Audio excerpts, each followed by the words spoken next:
क्या महाराष्ट्र में खत्म हुए शिंदे सरकार के दिन? क्या सीजेआई डीवाई चंद्रचूड़ का फैसला पलट देगा महाराष्ट्र की सियासत? क्या शिंदे गुट के खिलाफ होगा स्पीकर का हल्ला बोल? दोस्तों, सीजेआई डीवाई चंद्रचूड़ के सामने चालाकी दिखाना महाराष्ट्र विधानसभा के स्पीकर को महंगा पड़ गया है। सीजेआई डीवाई चंद्रचूड़ को इधर उधर की वजह दे देकर मामले को खींचने वालों से देश के मुख्य न्यायाधीश ने बेहतरीन अंदाज में डील किया है। दोस्तों, महाराष्ट्र विधानसभा के स्पीकर को बीते दिनों सुप्रीम कोर्ट ने तगड़ी फटकार लगाई थी, तगड़ी डांट मारी थी, लेकिन उसके बाद भी जब स्पीकर साहब एक्टिव नहीं दिखाई दिए, उनकी तरफ से कोई रिप्लाई नहीं आया, तो अब सीजेआई डीवाई चंद्रचूड़ ने, जी हाँ दोस्तों, सुप्रीम कोर्ट ने स्पीकर को आखिरी मौका दिया है और सुनवाई की तारीख तय कर दी है। महज 12 दिन, जी हाँ, सिर्फ 12 दिन का वक्त दिया है कि तय कीजिए कि शिंदे गुट के विधायकों की अयोग्यता से जुड़ी याचिकाओं पर फैसला कब किया जाएगा। सीजेआई डीवाई चंद्रचूड़ की बेंच ने सॉलिसिटर जनरल तुषार मेहता को आखिरी मौका देते हुए क्या कुछ कहा है, दोस्तों, इस खबर में हम आपको बताएंगे। नमस्कार, मेरा नाम है जयंती झा और आप देख रहे हैं देश नीति।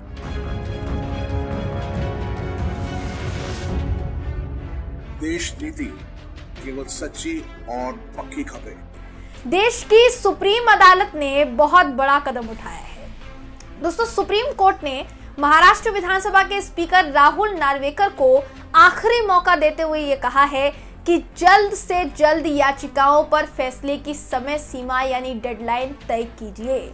सुप्रीम कोर्ट के चीफ जस्टिस डीवाई चंद्रचूड़ की अध्यक्षता वाली पीठ, जिसमें जस्टिस जेबी पारदीवाला शामिल थे, जस्टिस मनोज मिश्रा शामिल थे, इनके सामने सॉलिसिटर जनरल तुषार मेहता ने यह कहा कि दशहरा की छुट्टियों के दौरान वो विधानसभा के अध्यक्ष यानी स्पीकर से इस पूरे मामले में व्यक्तिगत तौर पर बातचीत करेंगे। तो सॉलिसिटर जनरल की इस बात पर गौर किया सुप्रीम कोर्ट ने। सुप्रीम कोर्ट ने बहुत गुस्सा जाहिर किया, कहा कि हम ज्यादा समय के लिए जो लिया जा रहा है उससे खुश नहीं है। इसके बाद कोर्ट ने मामले की सुनवाई के लिए 30 अक्टूबर की तारीख तय की है। दोस्तों, यानी ये समझ लीजिए कि अगले 12 दिन के अंदर अंदर राहुल नार्वेकर को ये बताना पड़ेगा कि वो सांसदों की अयोग्यता पर आखिरी फैसला कब सुनाएंगे। हालांकि ये पहली बार नहीं है जब सुप्रीम कोर्ट महाराष्ट्र में जारी इस देरी से नाराज है। इससे पहले भी मुख्यमंत्री शिंदे समेत उनके गुट के जितने भी विधायक हैं, उनको अयोग्य घोषित करने के लिए उद्धव ठाकरे गुट की तरफ से जितनी भी याचिकाएं दायर की गई हैं, उस पर फैसला करने में जो देरी हो रही है, उसको लेकर विधानसभा अध्यक्ष के प्रति नाराजगी जता चुकी है सुप्रीम कोर्ट। चीफ जस्टिस ने सुनवाई के दौरान एक बार फिर से ये कहा है दोस्तों कि अगर विधानसभा मामले के निपटारे की समय सीमा तय नहीं करेंगे तो कोर्ट उसे तय कर देगा। इससे पहले महाराष्ट्र के विधानसभा अध्यक्ष राहुल नार्वेकर ये कह चुके हैं कि जल्द ही हम ये पता लगाने की कोशिश करेंगे कि किस घटनाक्रम को अवैध ठहराया जाए और किसको असंवैधानिक, तभी आगे का कदम उठाया जा सकता है। हालांकि अगर इस मामले की बात की जाए दोस्तों, अलग अलग नेताओं की अलग अलग प्रतिक्रिया भी आनी शुरू हो गई है।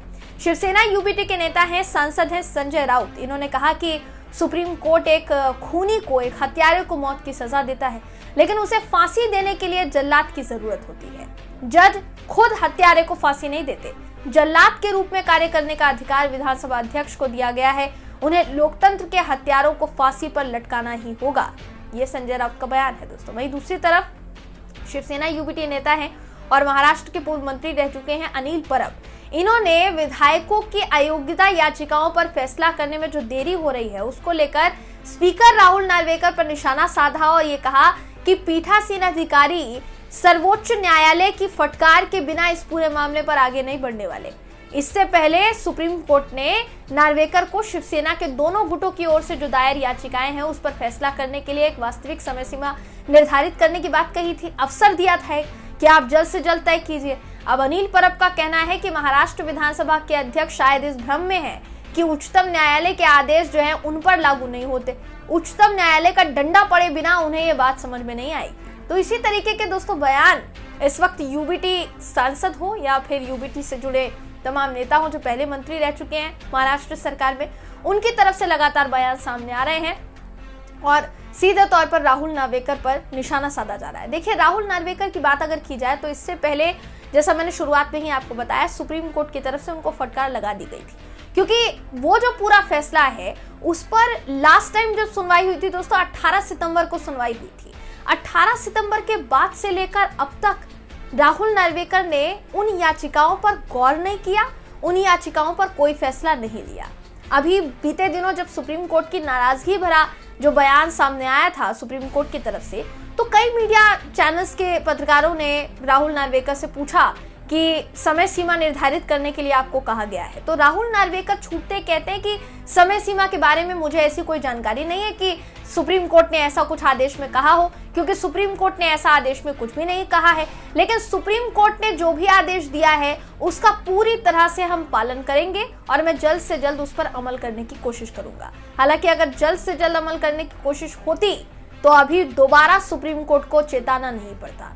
लेकिन इस बार जो तारीख तय की गई है दोस्तों, ऐसा पूरी संभावना है जिस लहजे में सुप्रीम कोर्ट ने अपना आदेश दिया है, ऐसा लग रहा है कि 30 अक्टूबर तक अगर राहुल नार्वेकर की तरफ से कोई समय सीमा या डेडलाइन तय नहीं की जाती है तो ये पूरी संभावना है इस बात की कि सुप्रीम कोर्ट कोई ना कोई डेडलाइन तय करेगा और उस डेडलाइन के भीतर राहुल नार्वेकर जो कि महाराष्ट्र विधानसभा के स्पीकर हैं, उनको ये फैसला लेना पड़ेगा कि वहां जो जितने भी सांसद हैं जो कि सरकार गिराकर दूसरी सरकार में शामिल हुए, उनको अयोग्य ठहराया जाए या फिर ना ठहराया जाए। फिलहाल इसका जो है इंतजार किया जा रहा है और इंतजार जो है दोस्तों बरकरार है।